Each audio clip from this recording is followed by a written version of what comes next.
Salut Internet. Aujourd'hui, petite vidéo chill à écouter au bord de la piscine pendant vos vacances, si vous êtes en vacances. Si vous êtes comme moi et que vous devez attendre septembre pour profiter de la farniente, posez-vous dans votre canapé, un bon petit cocktail maison dans une main, le ventilo dans l'autre, et c'est parti.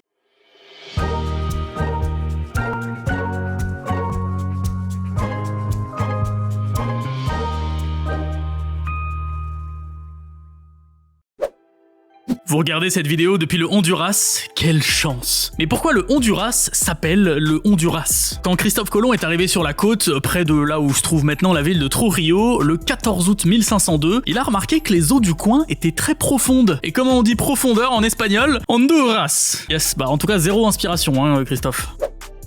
En 2018, dans la bibliothèque de l'Université du Danemark du Sud, des chercheurs réalisent que 3 livres sont recouverts d'arsenic. Je me suis pas trompé, je parle bien d'arsenic, le poison qui déclenche vomissements, maux de ventre, diarrhée, convulsions, délire et de temps en temps la mort, c'est pas ouf comme truc. La découverte du poison fut un hasard complet parce que les chercheurs voulaient juste connaître la composition du pigment vert qui recouvrait les titres dorés des livres. Ce qui est sûr, c'est que maintenant, les 3 ouvrages, ils sont aujourd'hui stockés chacun dans sa boîte, dans une pièce ventilée, avec, j'espère, marqué en gros arsenic sur chaque boîte. Mais la question que vous devez vous poser, c'est pourquoi ils étaient couverts d'arsenic ces livres? Déjà, ils datent tous les 3 du 16e et 17e siècle, mais la couche de poison date de plus tard, du 19e siècle. À cette époque, on utilisait la couleur vert de Paris pour les peintures, les fringues et le papier peint. C'était une couleur vraiment en vogue. Cependant, au milieu du siècle, on se rend compte de la dangerosité des pigments et on arrête de l'utiliser. Tu m'étonnes. C'est comme ça que la couleur vert de Paris disparaît progressivement. Et concernant nos 3 bouquins, on avait appliqué cette couleur pour les protéger des insectes et des rats.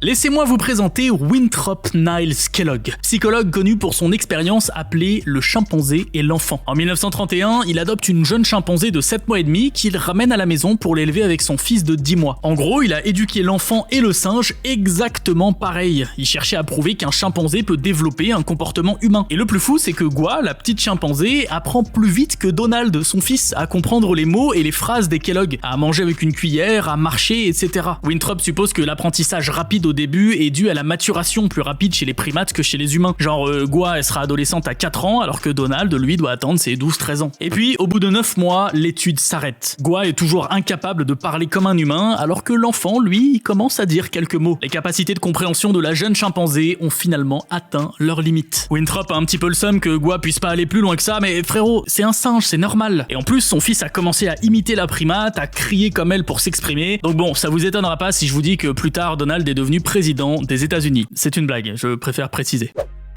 Restons aux États-Unis, on va faire un petit tour en Rhode Island. Si un jour vous vous trouvez à Providence, ne soyez pas surpris de voir les lumières de la ville clignoter à 20h30 pendant 1 minute. C'est pour souhaiter la bonne nuit aux enfants de l'hôpital de Hasbro. L'idée vient d'un volontaire qui, un jour, a demandé au bar d'en face de faire clignoter leur enseigne à 20h30 parce que les fenêtres du service d'oncologie pédiatrique donnent dessus. Et finalement, le reste de la ville a suivi le mouvement et c'est juste beaucoup trop mignon. Regardez-moi cette belle fourrure du paresseux qui a l'air douce, fluffy, mais n'y mettez pas la main, messieurs dames. Déjà, ses poils sont un petit peu humides et sont donc la maison d'une algue verte qui lui permet notamment de se camoufler dans les branches. Mais en plus de cette algue, son pelage est aussi la maison de papillons. Ces insectes y font tout leur cycle de vie, sauf l'étape de reproduction qu'ils font dans le caca du paresseux. Je sais pas si la réincarnation existe, mais s'il vous plaît, tout, mais pas ça. Pas le papillon qui vit dans le pelage du paresseux, s'il vous plaît.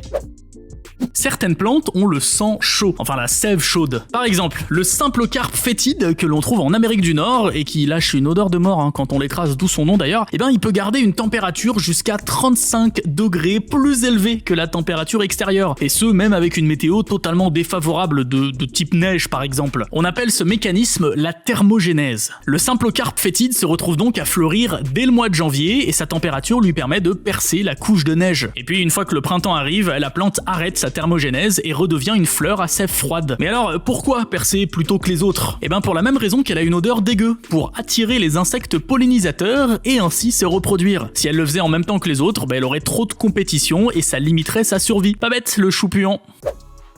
2013, Xi Jinping devient président de la République populaire de Chine et se lance dans une chasse aux sorcières contre les membres du gouvernement corrompu. En 2015, ce sont 16 généraux et 72 000 cadres militaires qui sont arrêtés et poursuivis en justice. Et pour éviter que leurs successeurs fassent la même, des visites des prisons sont organisées pour les nouveaux membres du gouvernement et leurs époux. Une façon de leur montrer où la corruption pourrait les mener. Bon, après, il y a une ONG qui a dénoncé la procédure qui se composerait de torture, d'aveux forcés et surtout d'aucun droit à la défense. C'est pas ouf quand même.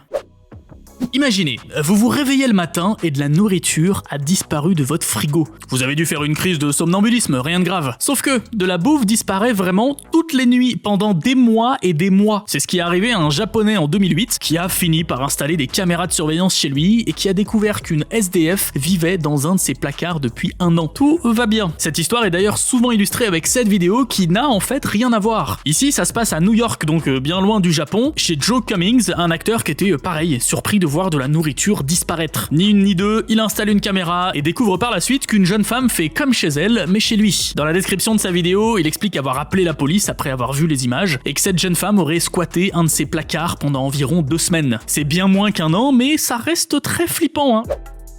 Un aéroport où les avions atterrissent sur la plage, ça existe. Il y en a qu'un seul au monde où c'est fait pour les vols réguliers, et bon, c'est plus un aérodrome qu'un aéroport, l'aérodrome de Barra. Il se trouve sur une des îles des Hébrides, donc en Écosse, et n'est en service que lors de la marée basse. Marée haute, la plage est recouverte et les touristes en profitent. Après tout, pourquoi aller à Honduras quand on peut juste aller à Barra? Peut-être parce que Barra, en plein mois d'août, température moyenne 15 degrés. Ouais, bah Honduras c'est pas mal aussi, hein, j'avoue. Si vous aviez besoin d'un dentier en 1815, aucun souci, il y avait un petit peu de stock. À l'époque, il faut savoir que c'est fait avec des vraies dents, donc c'est mieux d'avoir des dents jeunes, pas encore usées, et quand même à peu près blanches. Les vendeurs allaient souvent les chercher directement dans les tombes, mais le nombre restait limité, jusqu'à la bataille de Waterloo. Quand les gens ont entendu « il y a tant de morts », ils ont plutôt entendu « il y a tant de dents à arracher ». Beaucoup d'Anglais sont venus récupérer les dents des victimes dès que la bataille s'est terminée, pour les revendre ensuite aux dentistes, qui créaient de super dentiers avec des vraies dents. Ça me dégoûte un petit peu quand même. Et on termine avec Joseph Pujol, Monsieur Joseph Pujol s'il vous plaît, le héros de cette vidéo. Alors qu'il n'a que 8 ans, Joseph se découvre un talent, surprenant, je pense que c'est le mot. Il arrive à aspirer de l'eau de mer avec son anus. Me posez pas de questions sur comment il s'en est rendu compte, ok, ça je sais pas. Avec le temps, il a perfectionné son art et il a appris à contrôler de façon très précise, de façon presque chirurgicale, ses muscles abdominaux et ses sphincters. Il parvenait ainsi à péter à volonté. Devant des milliers de spectateurs, il a joué au clair de la lune, au Sole Mio, la Marseillaise, tout ça avec son derrière. Malheureusement, il n'existe pas d'enregistrement de ses talents, mais en revanche, de nombreux témoignages nous assurent que les performances étaient inodores. C'est déjà ça, vous me direz. Et moi je suis content parce qu'on a peut-être trouvé un des seuls mecs qui, à part Zulu, sait faire un geyser avec ses fesses. Ça passe vite 7 minutes quand on s'amuse, hein. Si vous cherchez toujours plus de faits surprenants, déjà vous pouvez vous abonner à ma chaîne, il y en a très souvent. Mais sinon vous pouvez commander aussi un de mes livres, dont le dernier là qui est sorti le 17 juin, c'est tout récent. Je vous mets un petit lien en description. N'hésitez surtout pas à lâcher aussi votre meilleur pouce bleu, un petit commentaire, et puis si vous voulez soutenir encore plus la chaîne et mon équipe, ça se passe sur le bouton rejoindre. Moi je vous dis à très vite pour une prochaine vidéo. Salut internet.